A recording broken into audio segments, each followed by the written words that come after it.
इन छात्रों की मानसिक स्थिति को आप इन तस्वीरों से समझ सकते हैं, जहां हॉस्टल के एक कमरे में एक छात्र ने आत्महत्या करने से पहले ये लिखा। देखिए क्या लिखा उसने। लिखा, सॉरी पापा, हैप्पी बर्थडे।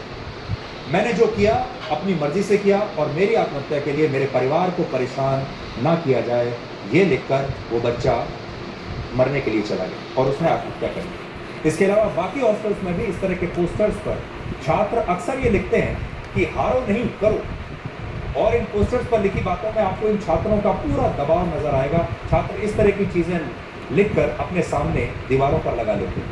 आज मैं आत्महत्या करने वाले एक छात्र का आपके लिए सुसाइड नोट लेकर आया हूं,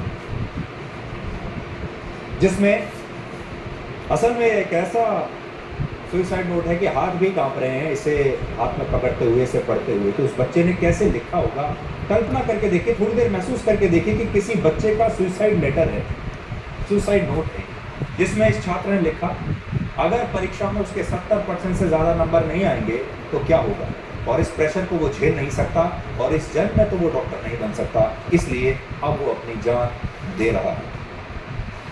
थोड़ा सा पढ़ के बताता हूं, देखिए लिख रहा है, मम्मी पापा, पहली बात तो ये कि मुझे याद करके कभी मत रोना, क्योंकि मैं आपका अच्छा बेटा नहीं हूँ। फिर आगे लिखता है, यार मम्मी, बहुत प्रेशर था मेरे ऊपर, सब यही बोलते थे कि 70% से कम नहीं आने चाहिए। मेरे दिमाग में एक ही बात घूमती थी कि अगर मेरी मेहनत करने के बाद भी अच्छे नंबर नहीं आए तो क्या होगा, और मैं इस टेंशन को झेल नहीं सका। और दिनेश नाना जी को भी सॉरी, मैं आपको और टेंशन नहीं देना चाहता था, और पापा, इस जन्म में तो मैं इस टेंशन को लेकर डॉक्टर कभी नहीं बन सकता।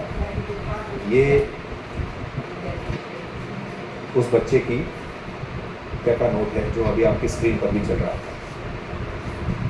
एक और बच्ची ने आत्महत्या की, उसने क्या लिखा देखिए, आपको बताता हूँ।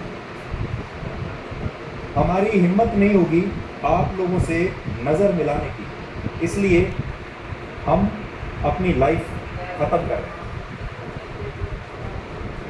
आई एम सॉरी टू ऑल, मैं अपनी मर्जी से आज अपनी लाइफ खत्म करती हूँ। ये देखिए, एक लड़की है जिसने आत्महत्या करने से पहले ये पत्र लिखा है। आपकी स्क्रीन पर भी आप चाहें तो आप पढ़ सकते हैं। सोचिए उन बच्चों के बारे में। कोटा में इस साल जिन 23 छात्रों ने आत्महत्या की, उनमें से 15 छात्र ऐसे थे जो बेहद गरीब परिवारों से, और जिनके माता पिता ने कर्ज लेकर, जमीन बेचकर, जो भी उनके पास कुछ था सब बेच दिया, उसके बाद कर्ज लिया और तब इन बच्चों को कोटा शहर में पढ़ने के लिए भेजा। इनमें 2 छात्र तो ऐसे थे जिनके माता पिता खेतों में मजदूरी करते थे, जबकि एक छात्र के पिता बाल काटते थे, हेयर ड्रेसर हैं, जो महीने में मुश्किल से 10,000 रुपये भी नहीं कमा पाते। और आत्महत्या करने वाली एक छात्रा के पिता अपने शहर में गाड़ियां साफ करने का, यानी सुबह सुबह गाड़ी धोने का काम करते हैं।